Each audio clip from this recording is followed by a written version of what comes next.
What's up, everybody? Welcome back for another edition of the Pre-Race Pulse, Episode 9, right here on Racing America. Thank you for joining us once again. I'm your host, Alan Cavana, getting you ready for the racing weekend where we have 3 big races at the track, Pocono Raceway, with 3 distinct corners, and why not? 3 for Dale. Let's get it started. We always start with the news, and big news this week from The Athletic's Jordan Bianchi. He reports NASCAR is close to making it official and signing a deal to create a street course race in San Diego next season.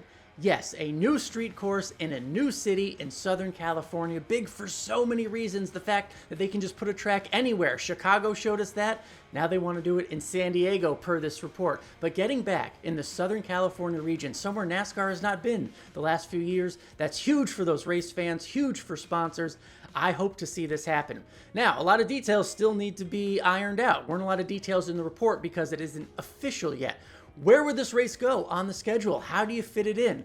We do know Chicago is in its last year of the contract for their street race. Maybe they could just do a swap, Chicago for San Diego. We don't know that quite yet, but the report says NASCAR is finalizing the deal for a street course race on the Pacific Ocean in San Diego. I would love to see that happen.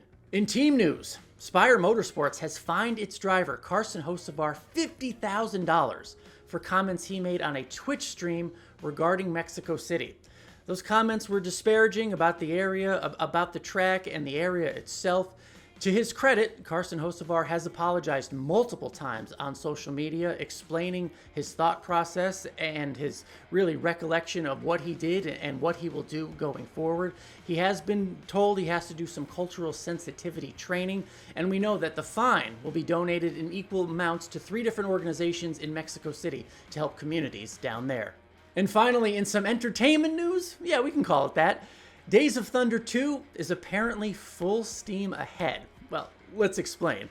Jeff Gordon himself told me last month that he went to the Mission Impossible premiere starring Tom Cruise, and he talked to Tom Cruise, and Tom Cruise told him, yeah, we're trying to make Days of Thunder 2 happen.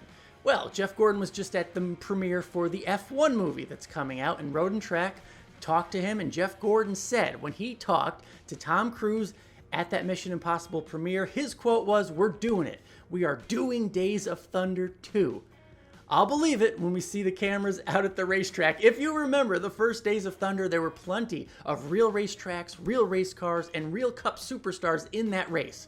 Which current Cup Series drivers would you like to see on the big screen in Days of Thunder 2? Let me know down in the comments. I can't wait to hear your ideas. All right, we're moving on to the hot topics of the week, and this one is interesting. We know Dale Earnhardt Jr., the driver. We know Dale Earnhardt Jr., the broadcaster. We know Dale Earnhardt Jr., the car owner for Junior Motorsports. How about Dale Earnhardt Jr., the crew chief? Yeah, we're going to get to know him this weekend. I didn't fully believe this at first. Dale Earnhardt Jr. will serve as crew chief for the number 88 of Connor Zilisch this weekend. His regular crew chief, Marty Lindley, is suspended because of a lug nut issue from a few weeks ago. So Dale Jr. apparently is stepping up and will be on the box making the calls for that number 88 car. It's just so interesting because everything surrounding Dale Jr. is usually such a big deal. There's a big announcement, there's a big rollout. This was just a tweet confirming the news. Dale Earnhardt Jr. on top of the box for the 88 car in the Xfinity Series. I want to see what he does with that pressure on him to make that call. Sometimes this is a fuel mileage deal. Can Dale Jr. make the right call? We'll see on Saturday. The playoff system debate is back. Look, Shane Van Gisbergen whooped the field in Mexico City, and that got him the victory, which also guarantees him a spot in the Cup Series playoff under this format.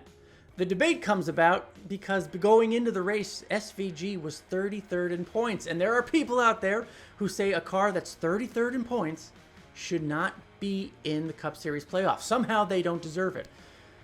Let's talk about it. First of all, that's the format. Everybody knew going into the season what the format is. Those are the rules. You have to play by them. I'm not hearing many complaints out of the garage. Everybody in the garage knows what the rules are. It's the fans, social media. That's where the debate gets started. Here's what I want. I want you to wait. I want you to wait until the end of the regular season. Yes, going into Mexico City, SVG was 33rd in points. He's a rookie in the Cup Series. But with the win, he's 30th. There's 3 more road course races on the schedule before we start the playoffs. Where could he be by the time we get to the playoffs? If he has multiple wins and is sitting, say, 22nd, 23rd in points by then, are you going to tell me he's not deserving of a playoff spot in the Cup Series when he has that many wins and that much talent? You won't convince me otherwise. These are the rules. SVG has earned it. He got the victory. He may get another one before the playoffs. Let's see where he stands before those playoffs start. And finally, let's give a good shout out to Amazon Prime Video. It's their final race that they're broadcasting for this season. They had a 5-pack of races. It ends this weekend in Pocono. Seems like universal praise the way they've gotten out amongst the fans, the pre- and post-race coverage.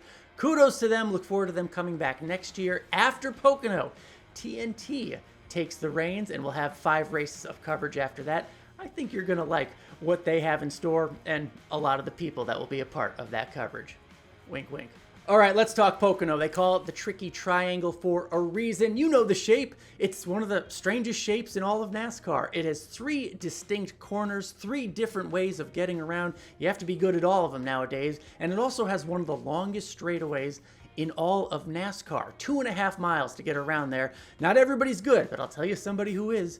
Denny Hamlin, a 7-time winner at the tricky triangle. One more, and he becomes the all-time wins leader at that track. The last time he won was 2023. He's coming off a week where he didn't race, remember? He just gave, their family just gave birth to their 3rd child, so congratulations to Big Daddy Denny, but he will be back in Pocono going for that record. He didn't get the record last year because Ryan Blaney won the race, and that was his 2nd win at the Tricky Triangle, so some drivers can do it better than others. 3 races this weekend, Trucks, Xfinity, and Cup. You can catch the Trucks on Friday, 5 p.m. Eastern on FS1. On Saturday, it's the Xfinity race, 3:30 on Saturday. That's on the CW. And then, of course, the Cup Series on Sunday, 2 p.m. on Amazon Prime Video. So we got 3 races. Let's make 3 predictions. As for Friday and the truck race, I'm going with something of an upset. The veteran, Grant Enfinger, the 9 truck, I think he gets it done in the Truck Series. On Saturday, why not have some fun? Go with crew chief Dale Earnhardt Jr. Connor Zilisch gets it done. Dale Jr. makes the right call on fuel, and they win in that way.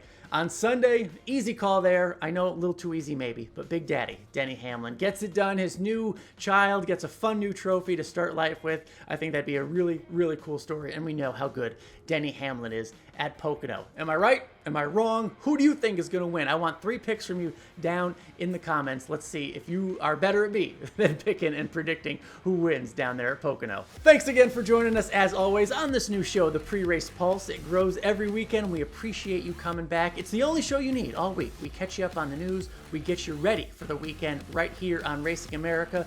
Make sure you hit that subscribe button, tell all your friends, and come back next week. Enjoy the racing weekend. I'm Alan Cavana. We'll see you then.